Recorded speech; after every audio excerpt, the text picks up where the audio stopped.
Hi, എല്ലാവരും സുഖമായിട്ടിരിക്കുന്നു. ഇന്ന് ഞാൻ പുതിയൊരു വീഡിയോ തയ്യാറാക്കാൻ പോകുന്നത്. അതിന് വേണ്ടി 2 നേന്ത്രപ്പഴം എടുത്തിട്ടുണ്ട്. അത് പുട്ടാണ് പുഴുങ്ങാൻ പോകുന്നത്. ഗോതമ്പ് പൊടി വെച്ചാണ് പുട്ട് പുഴുങ്ങാൻ പോകുന്നത്. അതിനു വേണ്ടി 1 കപ്പ് ഗോതമ്പ് പൊടി എടുത്തിട്ടുണ്ട്. നമുക്കൊരു പാത്രത്തിലോട്ട് തട്ടിയിടാം.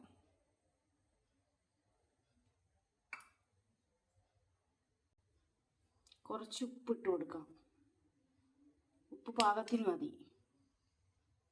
നമുക്ക് കുറച്ച് വെള്ളം ഒഴിച്ചു കൊടുക്കാം.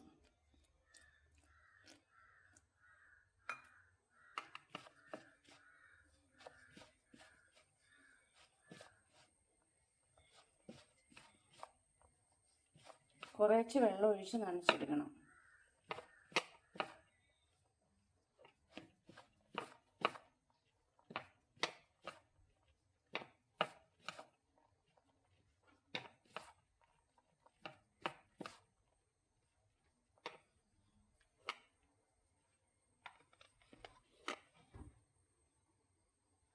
ഗോതമ്പ് പൊടി നനച്ച് വെച്ചിട്ടുണ്ട്.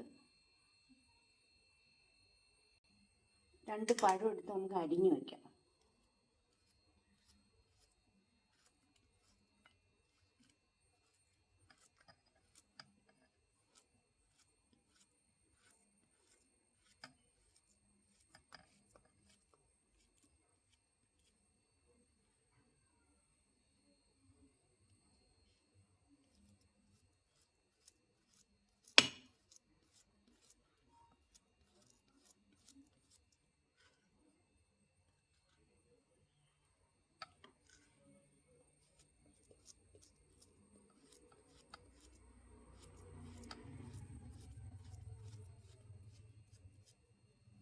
രണ്ട് പഴം അരിഞ്ഞു വെച്ചിട്ടുണ്ട്.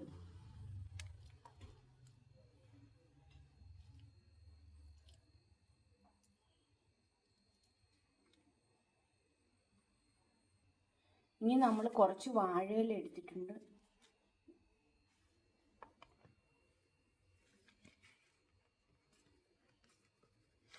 വാഴയില ഇങ്ങനെ മടക്കി നമുക്ക് ഒരു ഈർക്കിൽ വെച്ച് ചെയ്യാം.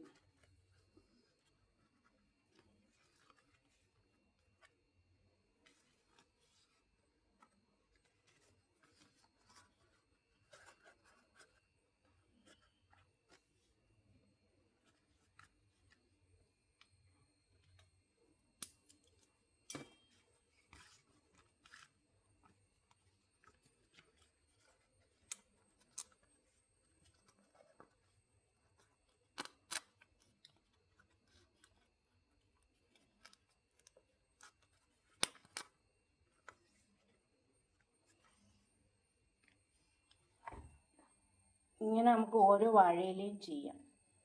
ഈർക്കിൽ വെച്ച് ഇങ്ങനെ മടക്കിയിട്ട് വയ്ക്കാം.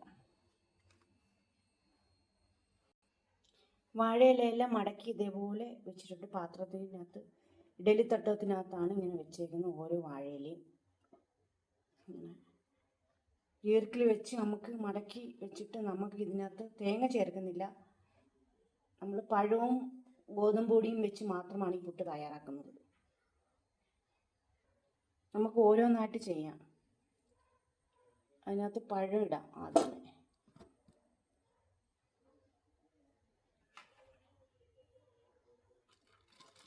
പിന്നെ ഗോതമ്പ് പൊടി ഇടാം.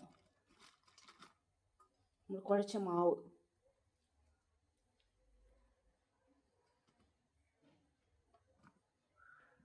പഴം ഇട്ട് ഇതേപോലെ ഓരോന്നും നമുക്ക് ചെയ്യാം.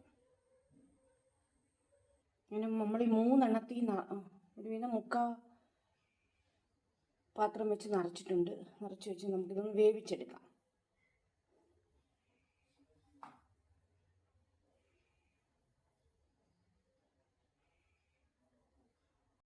നമ്മൾ അടപ്പ് ഇങ്ങനെ അടച്ചു വയ്ക്കുകയാണ്. ഇങ്ങനെ അടച്ചു വെച്ച് വേവിക്കുക. വെച്ചു 20 മിനിറ്റ് ഇങ്ങനെ ഇരുന്ന് വേവട്ടെ. പുട്ടെല്ലാം വെന്ത് നമുക്കൊരു പാത്രത്തിലോട്ട് എടുത്ത് വയ്ക്കാം. അങ്ങനെ നമ്മൾ പുട്ടെല്ലാം പുഴുങ്ങി വെച്ചിട്ടുണ്ട്. ഇതേപോലെ ഇരിക്കും. തേങ്ങയൊന്നും ഇടാതെ നമ്മൾ കുറച്ച് പൊടിയെല്ലാം എടുത്തുള്ളൂ, പിന്നെ കുറച്ച് പുട്ടേ നമ്മൾ പുഴുങ്ങിയിട്ടുള്ളൂ. എല്ലാവരും ട്രൈ ചെയ്ത് നോക്കുക. ഇങ്ങനെയൊക്കെ ഇലക്കകത്തൊക്കെ വെച്ച് വാഴ ഇലയൊക്കെ വെച്ച് ഇങ്ങനെ തയ്യാറാക്കി നോക്കുക. നല്ല ഇഷ്ടപ്പെടും, എല്ലാവർക്കും ഇഷ്ടപ്പെടും. ഞാൻ ഗോതമ്പ് പൊടി വെച്ചാണ് തയ്യാറാക്കിയത്. അതേപോലെ അരിപ്പൊടി വെച്ച് നമുക്ക് തയ്യാറാക്കാം. പെട്ടെന്ന് നല്ല സോഫ്റ്റാണ് കഴിക്കാനൊക്കെ. ഞാൻ ഇതിനകത്ത് തേങ്ങയൊന്നും ഇട്ടില്ല, അല്ലാതെ നമ്മൾ പുഴുങ്ങിയെടുത്തതാണ്. എല്ലാവരും ഒന്ന് ട്രൈ ചെയ്ത് നോക്കുക.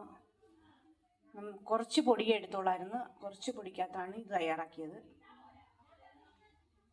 വാഴയിലക്കകത്ത് ഇങ്ങനെ വാഴയില മടക്കിയിട്ട് ഈ ഗോതമ്പ് പൊടിയും തേങ്ങയും വെച്ച് ഇങ്ങനെ ട്രൈ ചെയ്ത് നോക്കുക. എല്ലാവർക്കും ഇഷ്ടപ്പെടും.